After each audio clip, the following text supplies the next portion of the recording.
बिस्मिल्लाहिर्रहमानिर्रहीम। रब्बि इश्रह ली सदरी व यस्सिर ली अमरी वहलुल उक़दतन मिन लिसानी यफ़क़हू क़ौली।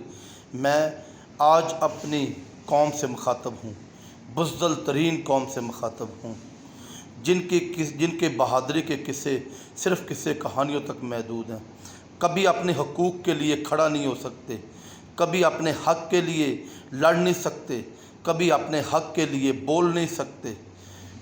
अपने मफादात में घिरी हुई कौम से, मुनाफ़िक़ कौम से मुखातब हूँ, जो कभी किसी कौम के सामने खड़े नहीं हो सकते। सिर्फ़ एक दूसरे को दगा दे सकते हैं, एक दूसरे को चीर फाड़ सकते हैं, एक दूसरे को कमज़ोर देखकर उससे छीन सकते हैं, उसको मार सकते हैं, एक दूसरे को धोखा दे सकते हैं। अपने हकूक़ के लिए कभी खड़ा नहीं हो सकते। मैं उस कौम से मुखातब हूँ, मैं अपनी उस कौम से मुखातब हूँ, ज़ालिम तरीन कौम से मुखातब हूँ, जिसने अल्लाह ने अशरफुल मखलूक़ात पैदा किया, सबसे बड़ा एहसान, फिर उससे बड़ा एहसान हदायत के रास्ते पर पैदा किया। ला इलाहा इल्लल्लाह मुहम्मदुर रसूलुल्लाह का कलमे के नीचे पैदा किया, जो दुनिया की तमाम साम्राज्यी ताकतों के सामने खड़ा होने की ताकत देता है। फिर दुनिया की सुपर पावर की वसाइल देकर उस रियासत में पैदा किया।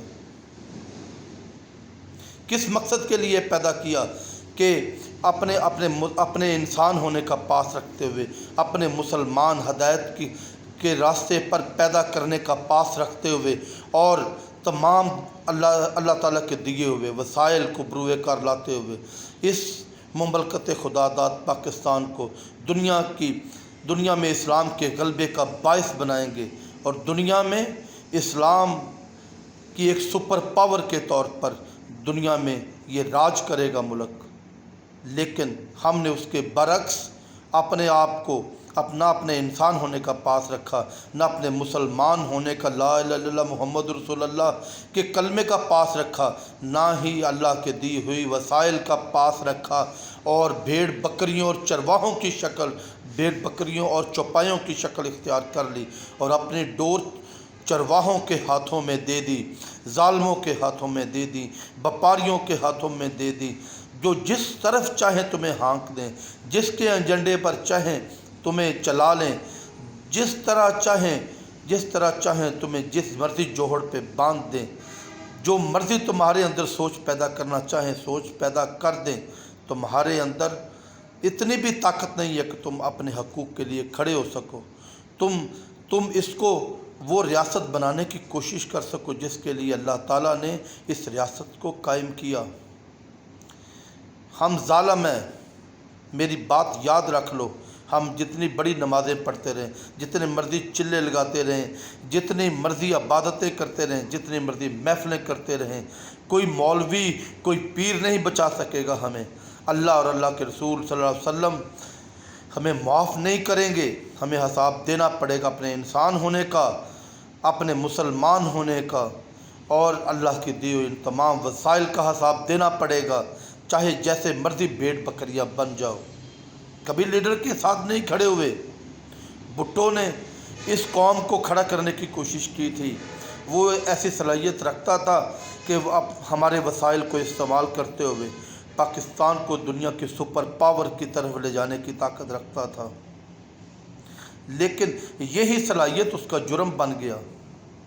किसके एजेंडे पर उसको मरवाया गया? ये कौम कहाँ सो रही थी? उसके मरने के बाद 40 साल से उसके नाम का वोट दे रहे हैं। आज भी ऐसा ही है। पिछले 1 साल से आपको किसके एजेंडे पर चलाने की कोशिश की जा रही है? आपका मुल्क किस हालात में था? किसको फ़िक्र है आपके मुल्क के हालात की? लेकिन अपने एजेंडे पर चलाने के लिए क्या कुछ नहीं किया जा रहा। लेकिन आप सो रहे हैं। आपके गुडरिए ने, आपके चरवाहे ने जिन व्यापारियों के हाथ आपका सौदा किया है, पिछले कई दिनों से दुबई में एक मंडी लगी हुई थी जिसमें फैसले हो रहे थे कि सिंध के चौपाए और भेड़ बकरियों को जरदारी की मलकियत में देना है, KPK की भेड़ बकरियों और चौपायों को मौलवी फजलुर रहमान और ANP के हाथ में देना है, और पंजाब की भेड़ बकरियों और चौपायों को नवाज शरीफ ख़ानदान के हाथ में देना है और पाकिस्तान को किसके हाथ में देना है? गिलगित बल्तिस्तान और कश्मीर की भेड़ बकरियों और चौपायों को किसके हाथ में देना है? अगर तो भेड़ बकरियां और चौपाए हो तो याद रखो, मरने के बाद अल्लाह और अल्लाह के रसूल को क्या मुंह दिखाओगे? अपने गिरेबान में झांको, हिम्मत करो, आज भी मरना है, कल भी मरना है, बिस्तर पर भी मरना है। अपने हकूक़ के लिए खड़े हो, कोई तुम्हारा कुछ नहीं बिगाड़ सकता। तुम्हारी सबसे बड़ी ताकत तुम्हारा इत्तेहाद है, तुम्हारी जुर्रत है, तुम्हारा खड़ा होना है।